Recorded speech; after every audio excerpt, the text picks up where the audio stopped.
ไอ้หักสำคัญได้มาพอกันในงานพวกเที่ยวตัวอายเป็นคนผู้เที่ยวมาเที่ยวในงานแก่นคอนได้มาพบพ่อน้องยาวแม่คนตางอนผู้สาวเมืองแก่นคอนงามงอนมีสู้แล้วไปอยู่นำอันคนดีเจ้าสิไปบอกให้น้องไปบอกแม่พ่อว่าอายสิไปเป็นงานไอ้คนละผู้เขียวบ่ได้กดเขียวบ่ได้พันเปรมตัวอายเป็นลูกพ่อแม่หักแท้สิไปแต่งงานเขาว่าไม่ยิงเว้าจริงบ่ได้จากใจอย่าตัวให้อายน้องนอนช้ำใจน้ำตาล้นตุ่มไปอยู่นำอายเรื่องงานน้องบ่ต้องห่วงไม่ยอ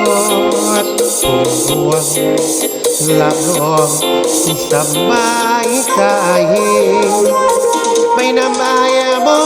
กอายสิพาน้องไปสะดอยใจอายมักสาวสำน้อยให้เว้าใส่จอยจากใจคนดูไอ้คนละพวกเขียวบ่ได้กดเขียวบ่ได้สะโตให้น้องไปบอกแม่พ่อมือที่ไปเว้าดอกไปน้ำอายบ่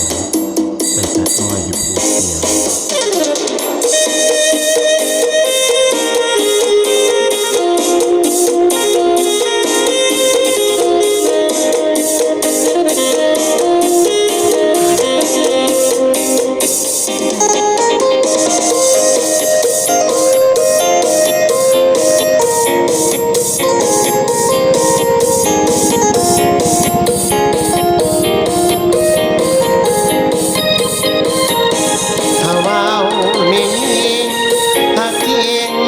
ได้จากใจ